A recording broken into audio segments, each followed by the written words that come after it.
Hey, what's up, everyone? Recently, I have been playing a different build than the last one that I showed on the channel, and I want to share with you guys what I have right now. People have been very interested after watching me play it on stream, and I think the easiest thing would be to just do a quick little map demonstration.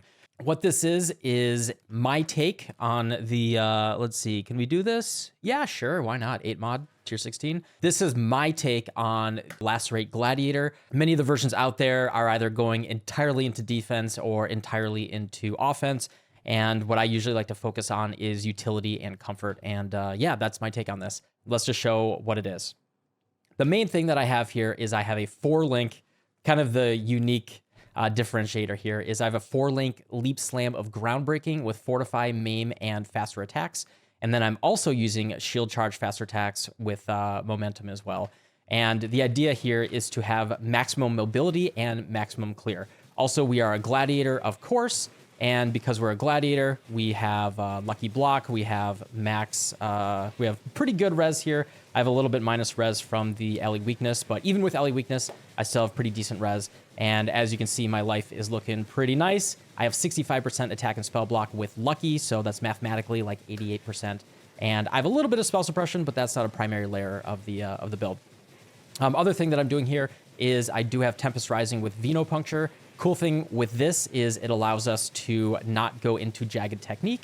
It kind of counts as the enemy always moving, which is what Aggravated does. So we basically get a free Aggravated, and that allows us to go into Weapon Master, which gives us 30% more damage for monsters below 50% life. And yeah, the general idea here, I guess they're taking life. They're taking some damage from something. I don't know what that is. I don't have any counterattacks. The big thing here is, like I said, is Leap Slam with, of course, the bleed pops from Gladiator. Bleed pops are why we like to play Gratuitous Violence right here. And that allows us to, with quick attack speed. Unfortunately, my axe does not have very good attack speed. I am a little scared to annul it. But if I had quicker attack speed, I could do it even faster. And we are primarily going around with shield charge, a faster shield charge, and Frostblink. And then we use Leap Slam for effectively a full screen clear with the bleed pops here. And it is just really, really fun. And I have hopefully demonstrated that it's pretty relatively tanky as well. The max hit on this build is not exceptional, but it is pretty good. I have, let me bring up POB over here. Let me grab POB. 15k Fizz max hit, that is with my flasks turn off. That does go up to 18k with my flasks on. And the big thing is our EHP. I know EHP is like kind of a fake number, but because we have life gain on block through our shield right here, we are able to keep our life up. You know, anything that's not going to kill us within 2 or 3 hits, because of our mathematical 88% chance to block, we're recovering 5% of our life, and we're able to just keep our life up. And it's a very, very comfortable build. Particularly right here, I can just mouse over this. The only thing that I'm looking at here is if they are immune to Fizz. If they aren't, I can just do the big boom, and I kind of ignore basically everything. I can also pop Vol Molten Shell. I have Blood Rage for a little bit of Frenzy charges while I'm mapping. I am using Enduring Cry here for, getting my endurance charges up very quickly against a boss, or just kind of a backup life regen. Dots are the #1 weakness of this build. If you want to, worry about something, you do care about dots a little bit. And so, anything that can get a little bit of life regen, we do value quite a bit. The damage of this build, it's entirely variable based on what the conditions, like, is my tincture up? Do I have frenzy charges right now? Are they low life? Like, whatever. There's a lot of different stuff that kind of differentiates that. Some monsters are a little bit tougher to get our maximum damage on. But the big thing that I want to focus on here is the fact, also the War Banner. I forgot to drop that there. But our bleed pops just give us so much clear. I find it exceptionally comfortable. And really, like, the big thing here, like, I really like it in the Settlers League, is I just stand in the middle, try to get my mouse in the very middle of the screen here so I'm not moving around. I can just, like, take my hand off the mouse, hold down Leap Slam, take a sip of water. Very comfortable and easy. Granted, it's not a bow build, it's not bow build clear or anything, but at the, at the level of defenses that we have, the comfort that we have, it's just really, really exceptional. Like, literally the only times I've died on this build are when I'm not paying attention at all. Like, I did not used to have bleed immunity. I now have it on Venopuncture. So I think I have like 20 something deaths, and it's all from me just like rolling Fizz Reflect, or like before I had bleed immunity, I was like looking at chat or whatever. But yeah, if I'm just looking at the screen, I basically won't die if I don't do something like really, really stupid. And then just to demonstrate the single target, and I'll also turn off my shrines here. We drop our War Banner, we vulnerability, and then we hit them here, and you can see the damage is not bad. It's not godlike damage, but it varies between like 7 to 10 million DPS like this. This is Lacerate. Lacerate Gladiator. It is a very popular build right now in general, but this is just my take on it, my version. So yeah, that's just a quick little demonstration there. I'll even do a Searing Exarch for you guys just to show what that looks like. Let's roll it up a little bit. For that challenge, I have to do as much of this as possible. Sure, fine. That should be fine. But yeah, I mean, I think for me, this build is just so comfortable. I am going to be taking this build all the way to my 40 out of 40. I didn't really know what I wanted to do after the bow build. The bow build was relatively uncomfortable. So I do want to turn on the tincture here, and you'll notice the damage will be a little bit higher. But then I run out of mana. This is kind of annoying. But nice thing is you can just sit here and face tank everything. I could block that. I have an 88% chance to block when Lucky is activated, but I'm not going to risk that right now. Not really worth. Yeah, dots are really the one scary thing, so we do want to stay away from this. Like, this is the one thing that'll hurt me, so kind of stay off of those. Try not to get hit by the balls, because you'll get a big ignite put on you, which is tough to do when you're narrating and fighting at the same time. See if we can do some fancy dodges here. Right through the hole where we like to put it. All right. We can do Endure and Cry. Nice and comfortable. And yeah, worst case, we can always pop Vault Molten Shell. We'll find. We do have Calling Strike. So as long as he doesn't... there we go. So yeah, I mean, pretty darn comfortable for boss fighting. It's not great damage at all. I have done hard T17s with it. Let me show you. I actually just don't have any T17s to do, and they're expensive. But I have done 4 of the T17s at 250% item quantity. The build is just really, really solid and fun. So yeah, hopefully that's a good enough demonstration to just show you guys. Like I said, it's a popular build in general right now, just playing Lacerate on a Gladiator. And I've always been a fan of Bleed Gladiator. Bleed Bladestorm Gladiator was one of my favorite builds in the past, and it's been a long time since Gladiator's been worth playing.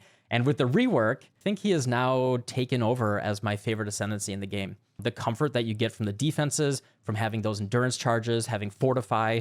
Like as you saw in the boss fight, Fortify is not up very consistently at all because we're not hitting very hard with Leap Slam. This is more of fortification for mapping. It'll be up, you have 20 stacks all the time when you're mapping, but you don't really have it at all when you're bossing, and that's okay. We're tanky enough without that, as long as you don't try to take a slam. So yeah, let's just go over everything that's in the build. I'm going to try to do it relatively quickly. POB will be below. And yeah, this is just a quick snapshot of a build. I did self-craft most of the stuff here. I'm going to talk about how I crafted this stuff. Let's get into it. First up, this is, like I said, a Lacerate of Hemorrhage Gladiator. And why do we use Hemorrhage? Because it has a 40% more damage with bleeding multiplier on it for the quality, and it makes it hit very, very hard with the bleed. And so that's the main thing here. You'll see versions of the build that are going for quality stacking. They'll use Ashes of Stars, stuff like that, to get that single multiplier much higher. But I didn't find that really the most efficient thing. Like, Ashes is technically more damage here. If you can get it cheaper, that's nice. But the main thing that I wanted to focus on with this build is like the balance of the comfort of the offense, the defense, and the quality of life and utility. And the thing is, if you go into Ashes, you go into, big thing is why aren't you using Reslathless Coil? And as you can see, I can get a ton of life, a ton of resistances. A big thing I wanted to focus on was to have capped all of my res. So I have 84 all elemental res as well as 79% chaos res. And I wanted to make sure that those were always totally capped up. And even being like Ellie weakness overcapped, mostly Ellie weakness overcapped, which makes a really big difference for just, being able to run all content in the game. The Lacerate of Hemorrhage, we have Melee Fizz, Deadly Ailments, Brutality, Swift Affliction, and Volatility. You can use Cruelty against non-bosses, but when I was testing it, Cruelty actually, I wasn't getting more than like 20-25% cruelty effect, which is just really bad for a support gem. And so I swapped that out for Deadly Ailments, and that was just much, much more damage. So while Lacerate is it's our single target, it is actually not our main skill that we're using, and that is with the Leap Slam of Groundbreaking. So we're using Leap Slam of Groundbreaking because it has gigantic effectiveness of added damage, 688% right there. That's at level 21 gem. It also has a very huge stun duration with the quality. It has 80% increased stun duration, and the big thing is the 2.5 meter radius. So I have a little bit of increased area effect on this build, but not a ton, and you can see that it's hitting a very, very large area. And with the bleed pops on top of that, it is able to clear the whole screen very, very quickly. And if you just want to like zip through a map really, really fast, you can just do this Leap Slam and just zip through a map. You know, it's not like Frostblink and Wintry Blast fast, but it's pretty darn quick. And if you just want to like boss rush, it's just really fun. Ground Slam, Fortify with Maim, as well as faster attacks. If I had a much faster weapon, if I had like T1 attack speed on the suffix, I would consider replacing faster attacks here with something like Swift Affliction, most likely something like Brutality, honestly. I think Brutality in there would be really good. I think that would be a lot smoother for just a little bit higher damage to be able to kill those rares a little bit better. You'll notice that sometimes when I Leap Slam and a rare doesn't die, I'll turn around and do like a single Lacerate just to get a little bit of bonus damage on there. But because the bleed pops, usually the rares die anyway because they're in a big pack of monsters. And then my personal choice here was to also have shield charge with faster attacks and momentum. And the big thing here is you'll see it's a very zippy shield charge. And because the Leap Slam is like pretty dinky, this is a nice way. I just love the shield charge Frostblink combo. If you just get that synergy down or that cadence for when you use it, it allows you to get through a map really, really quickly. That's really the main function there that we're doing is Lacerate for single target, Leap Slam for primarily clear. We're using this 95% of the time, and then Shield Charge and Frostblink for getting around. We have Blood Rage as well, and that is just gives us Frenzy Charges, gives us a little bit of Leech, and a lot of attack speed, actually. We get like 20-21% attack speed at level 20, so it's pretty nice. Blood Rage, you don't use it against a boss because it's not going to do very much. We don't really care about Leech either because we have life recovery from our shield. And we also have a decent amount of life regen, actually. That's a thing that we actually want to stack, like I said, because degens are the enemy. Do not degen. Let's see, what else do we have? We have cast from damage taken, more duration, as well as in our Molten Shell, Vault Molten Shell as well. Fun little thing that I thought of this morning, actually, is I put Vault Molten Shell, page up and page down, are my thumb buttons on my mouse. And I put Vault Molten Shell on my thumb button, and I put it on the left click. You can't use it as a left click, but because I have so many buttons here, I actually put Vault Molten Shell right there so I know when it's available. So that's a little trick that I just thought of this morning. I don't know why I haven't been doing that in the past. Let's see. We have War Banner. So War Banner, banners got reworked this patch. So on melee kill, or I guess just I think it's melee kill only. On kills or when you hit a unique monster, you will get stacks of Valor. And then it's just like the effective banners in the past. The Valor will make it stronger and bigger AoE.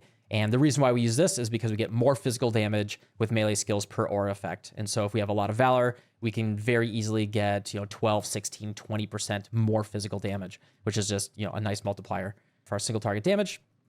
We have Pride, Blood and Sand, as well as Flesh and Stone. So Pride, enemies will end up having up to 40%, this is a level 21 gem, up to 40% more physical damage taken. Between Vulnerability and Pride, we have 70% increased damage taken, so that's just 70% more damage taken. Blood and Sand, we are using that for increased area of effect. Could absolutely swap this out for something else if you wanted to, but 15% more AoE. We are always in Sand Stance, by the way. We don't use Blood Stance whatsoever. We always stay in Sand Stance because area damage does not convey increased bleed damage. It would be on hit damage, but it wouldn't be more bleed damage. They are different components. The big thing here is Flesh and Stone. This got reworked, I think, last league. And this is 20% less damage taken from enemies in our Sand Stance AoE. And since we have a little bit of increased AoE on our character and our build, it's not a huge AoE, but we are a melee build. Any enemy that we're up close and personal with, we are taking 20% less damage from, which is huge, makes us much, much tankier. And those are our reservation auras right there. Moving on, Frostblink, Vulnerability. Like I said, we are really only caring about cursing on bosses. You can do it for a hard rare or something as well. It's just really big for damage, 30% increased damage taken. Enduring Cry is entirely optional. It does give us our max endurance charges very quickly when we're standing next to a boss. However, we do get our endurance charges pretty quickly from deflection here, 25% chance when we block, But when you're fighting a boss, it's going to take a while to accumulate that many hits. And we really want to be at max endurance charges ASAP because it's a gigantic layer of our defense. We do have 5 endurance charges here. You can go for more endurance charges. Some people will anoint endurance, but it's very expensive. And actually, mathematically, discipline and training in my setup was more EHP, more max hit than endurance. However, endurance does give us a little bit of damage because we are stacking some damage per endurance charge. That's the core of how the build works with the gems. So in terms of the items, there's some fun stuff here. The big thing here is the combination of the Tempest Rising and Venopuncture. And I talked about this at the beginning in the intro. I think this is just really, really cool. So normally you want to go for Jagged Technique, you get aggravated, and that makes them take the additional damage from moving while being bled. However, Tempest Rising, if they have any elemental ailments, they will count as moving, which is the same thing as aggravated. So if we can find some way to inflict chill, shock, or whatever on the enemy, then they will always count as moving, and we get the effect of aggravated. And by having that, that allows us to use Weapon Master, 30% more damage on low life. So you can think of that kind of as 15% more damage for your build, since low life is at 50%. And we enable this by using Venopuncture right here. This has really nicely 25% chance to cause bleeding. We like that a lot because our Leap Slam doesn't have much chance to bleed on it. There's no innate chance to bleed. And so that allows us to do that without having to stack too many passive points for a chance to bleed here on the passive tree. So Venopuncture is really nice with that. Also gives us up to 60% increased damage with bleeding. The enemies are chilled, which just slows them down as well, which is nice. You know, chill's just a great defensive layer. The enemies will shatter, which is really fun. It destroys corpses, so we don't have to worry about corpse explode as much. Really nice. And it was really, really easy for me to get a Bleeding Can't Be Inflicted on You Venopuncture. You can get them currently for 100 KS to a Divine. There's a good number of them in the market. So, you know, that's a really easy way, at least at time of recording, for me to get bleed immunity, which was really good. Helps me prevent any of those accidental deaths. Next up for a core item is we want to go for a Shaper Shield with ideally max res as well as recover life on block. I crafted this by just spamming Pristine Fossils.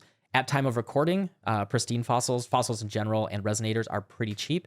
I actually bought all of my Resonators myself. This entire league, I've been using mining byproducts as well as just Nico stuff in general with Packed with Energy. And mining byproducts will give you Azurite when you click on those sulfite veins. And the cool thing is, with Azurite, you can go to Nico in the Azurite mine and actually buy Resonators off of him.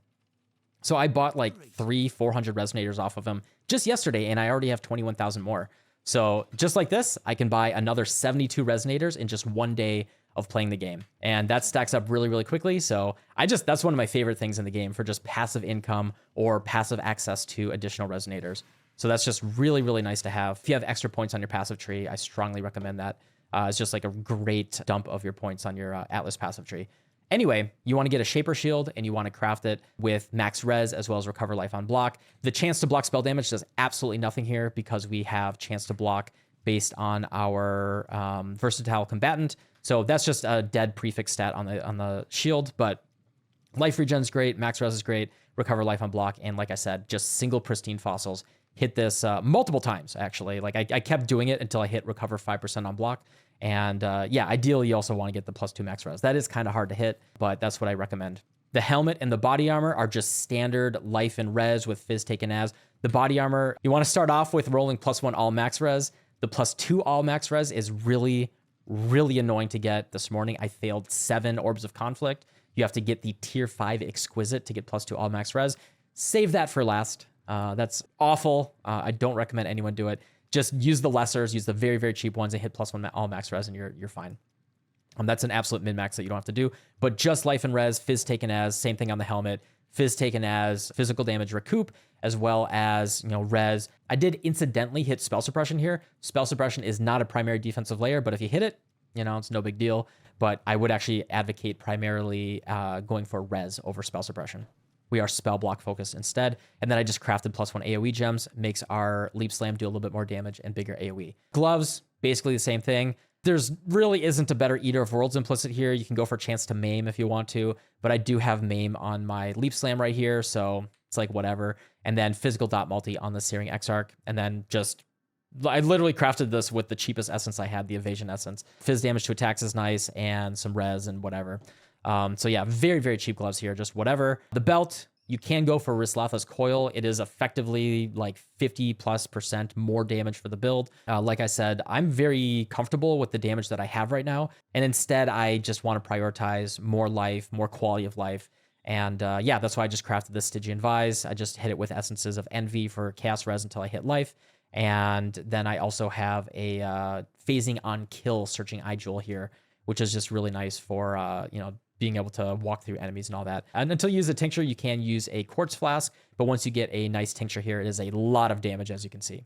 And then the ring, this is literally just a res and stat ring, nothing crazy whatsoever. The amulet, you can start off with, like I said, if you can buy an Ashes of Stars for cheaper, get that as soon as you can. And then I crafted this one with, I believe, single jagged fossils is how I crafted it. I got lucky. I hit something pretty good. I hit this really quickly on stream like 2 days ago. Really nice. It's actually not that hard to hit. Like I said, I prioritize having more life, more res over Ashes is actually technically more single target damage. This is actually more damage because our build is using Leap Slam as well. Ashes only gives more damage to Lacerate and not to Leap Slam. And since we're using Leap Slam 95% of the time, you got to be really smart about those gear decisions. And so that's why I went for a Hunter Amulet here, bought the base for very cheap, and then I just used single jagged fossils for the increased physical stats. And then I'm using Discipline and Training, like I said. It's a relatively cheap anoint. It's not dirt cheap, but relatively cheap, 2 silver and a black. This was the highest EHP and max hit that I could get for an anoint. Really wasn't anything good for damage anoint because we're so close to all the good damage nodes here. And then last up is the weapon. So most importantly with the weapon, I want to talk to you about our Lord and Savior, Jack the Axe. So I used Jack the Axe until yesterday morning. It is an exceptional weapon for this build. I was clearing low-level tier 17 maps. I killed Searing Exarch and all that. I did all 4 Void Stones with Jack the Axe here. It is a very, very good weapon that you can get with great implicits for really, really, really cheap. I went for melee hits to have a chance to fortify. There's a lot of corrupted ones that you can go for. If we turn these off, fortify, you can get a bunch that are cheaper, a little bit worse rolls than I have, but you can see the base damage isn't very good, but it gives you the Thirst for Blood skill. And what that does is it will reserve some of your life. So we put this in, and if I do Thirst for Blood right here, you'll notice that it'll reserve some of my life. Not a ton, but a little bit. I think it's 10%. And it'll give you 20% more physical damage with bleeding, as well as regenerate 400 life per second for up to 5 nearby bleeding enemies. So you can get up to 2,000 life regen per second if you have 5 bleeding enemies near you. And even if you're just fighting a boss, that's 400 life regen per second, which is over 10% of my life right now. So that's just really, really nice. It's great damage because of that 20% more damage. It's not exceptional. Like this axe did give me 60% more damage on the build, but I had a good baseline damage. I was able to do tier 16s really easily with a 30 chaos axe. And you can just use Jack the Axe for a very, very long time. So that's what you want to start out with. But then when you want to go big leagues and you want to really upgrade and get 60% or more damage, you can do this. So I hit this in, I want to say 40 or 50 sets of fossils, and I actually got them right here. So what you want to do is a jagged and corroded fossil. So let's see, all the corrodeds are used, actually. They're all in there. So jagged is more physical modifiers, and then corroded is more physical ailment or chaos ailment modifiers. And it also gives you no elemental modifiers because you don't want to hit those flat cold fire lightning implicits or prefixes on your axe when you're crafting it. So just jagged and corroded. And I hit really good axes multiple times, but I wanted to go for something really good. You want to buy an Elder Reaver axe, and I think it has to be just eye level 82 or higher, double check on Craft of Exile, and then hit it with the jagged corroded dual resonators. And you can just hit something like this. And it just hit this, right? I actually would love to annul a suffix and craft attack speed, but I'm really scared of doing that. You want to go for increased physical damage. You want that dot multi for bleeding. Really, really nice is the Culling Strike against bleeding enemies. Those are really the mods. And then flat physical damage as well is, of course, really, really good. The accuracy rating doesn't matter because we are Resolute Technique. And we're not dual wielding, so those 2 stats are dead stats on the weapon here. But all the other stats here are really, really good. And then you want to use the Rune Craft for 25% increased physical damage. And I also got lucky there, and I hit the perfect roll of 25%. This thing gave me 60% more damage, and it was a really, really big upgrade. But You can absolutely just do T16s, regular pinnacle bosses, all of that very, very comfortably with Jack the Axe. The main reason I wanted to upgrade from it wasn't the damage. It was because I wanted to get that 10% life back of the reservation, because I just wanted to be, that much more tanky. That is most of the build. I guess we'll go, let's see. We want to go for Alira. Resistances are very, very annoying to balance on this build when you're crafting. I kept hitting things that were just really good items, but I hit some spell suppression, so I'm missing a res stat. Or I hit low res here, but my prefixes are really good. And I hit the physical dot multi, so I just didn't want to re-roll it. If you really go all out, reses are fine, and you could switch, to Aramir from Alira if you get plenty of res. But I do advocate just, Alira is just so easy for 1 point. 15 all res is just incredible. For the Pantheon, I'm using Brine King for just the freeze immunity, really, but the Stun of Black recovery is also really nice. And then Soul of Garokhan, because I have nothing for shock, and then cannot be blinded, cannot be maimed. It's just really nice, good quality of life. If I had another source of freeze immunity here, I would 100% use Soul of Arakali, getting debuffs off of us faster, having increased life recovery if we stop taking damage over time, 10% reduced damage over time. All of that is so good for kind of the weakest part of this build. So a thing that I've thought about is actually using an Enlighten and replacing Blood and Sand with Arctic Armor, which would give us freeze immunity, give us a lot more defense when standing still, which we often are when we're fighting a boss. We're just standing still doing Lacerate. I actually think Arctic Armor is probably the right call. Replace one of the utility gems right here. Like, I don't need momentum support. So I could replace momentum support, move these 3 gems over here, move these 3 gems over here, and replace Blood and Sand with Arctic Armor and use Enlighten instead. And then that would allow us to use Soul of Arakali. And I think that would be the actual right play, but I'm pretty darn happy with this setup right now. Particularly, like I said, I love the Blood and Sand AoE. There's a difference between like the objectively right call and, the choice that you can make for quality of life and just the way that you like to play. So yeah, that's my choice right there. Flasks, I have a life flask for corrupted blood and bleeding. Actually, it doesn't matter anymore. I actually have both corrupted blood and bleed immunity right now, so I should re-roll this. I'll probably do that after I record this video. An armor granite flask, an evasion jade flask, and a movement speed quicksilver flask. I can roll these up. These are all just kind of mid. I've had these for a long time. Like, I think I had this flask last week. I should just really upgrade these. So tincture here, you just want to go for increased effect, dot multi on a blood sap tincture, just to really get as much bleed damage as possible. This is not a perfect tincture at all. It's got tier 3 modifiers on it, but yeah, really, really good. That's what you want to go for. Really nice, press 4 damage button. But you will run out of mana very quickly, so be careful about that. Really just use it on bosses. Last up, the passive tree. I can talk really quickly about my thoughts on the passive tree here. So you'll notice that I've done some things a little bit differently than what I've seen on PoE Ninja. I don't know different build guides or what people are advocating or anything. I kind of just, slap together the things that I found fit my playstyle. So what I ended up going for here is not going over here. I noticed that a lot of people were grabbing Entrench and Lucky Spell Suppression, and that's okay. If you're in hardcore, I can see that, but that is a lot of passive points, and it puts a lot of additional pressure on your gear. Like, you really, really, if you're going into that, you absolutely need spell suppression on both your body armor and your gloves to ideally get enough spell suppression so Lucky has value. Like, I wouldn't go Lucky Spell Suppression unless I had at least probably about 60% or so. That's a lot of passive points right there to get over there. And there's not much else that you care about here. So it's kind of, 2 travel points, kind of 3 travel points just to get up there.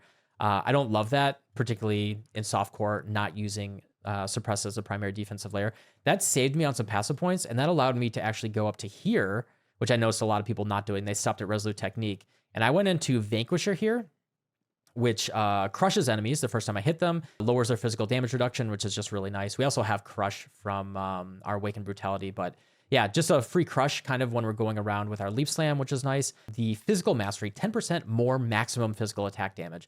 This doesn't directly translate to 10% more damage, period, but it does translate to, more potential damage that we could get to, if that makes sense. Not to mention, we get a little bit increased damage, 12 Phys Multi, and it gives us access to Nomadic Teachings for an additional 2 all max res, which is really nice. I just loved going up here and then also going into Prismatic Skin. Like I said, I love having more max res right here. The 84 max res, 79 chaos res is really, really comfy. We are using Unwavering Stance. A lot of this stuff is pretty standardized. Unwavering Stance, Iron Reflexes, because we're full armor based. 10% less damage taken over time from this mastery is huge because dots are the enemy. You could consider going into Swagger for frenzy charges on bosses. I thought about it, but I think it's kind of inefficient use of 2 points. Axe Mastery right here, very standardized. Jewels, you just want to go for global physical damage, increased global damage, physical dot multi, stuff like that. Things like this are just really good jewels to go for. I did take Spirit of War. I did notice that some people were taking Blood Magic, and I was using Blood Magic earlier when I was using Blood Magic with Pride and Eternal Blessing, and then reserving a couple auras. I was using just Vitality, I guess, on my life with Jack the Axe.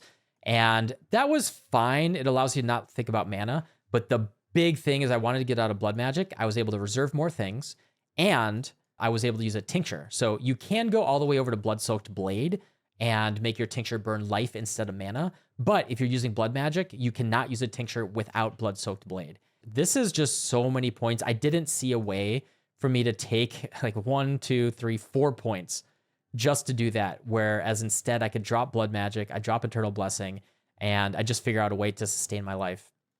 And I was able to do that at the cost of just 2 passive points. Just Spirit of War right here, make the attacks cost less mana. I get some physical attack leech, and then I'm also using the life mastery here. Yeah, my mana is just totally fine. As long as I can leech. When you can't leech, that kind of sucks. Going to take this most likely to 40 out of 40. There's a good chance that I craft a new axe with attack speed, maybe a better amulet here with, not tier 5 strength and stuff like that. But besides that, I'm very happy with it. You can basically just AFK, all tier 16 or lower content and not die. And it's just really comfy. It feels really, really good. And yeah, I'm looking forward to putting a little bit more into it and keep playing it. So thanks for watching, and I'll see you guys on stream. Goodbye.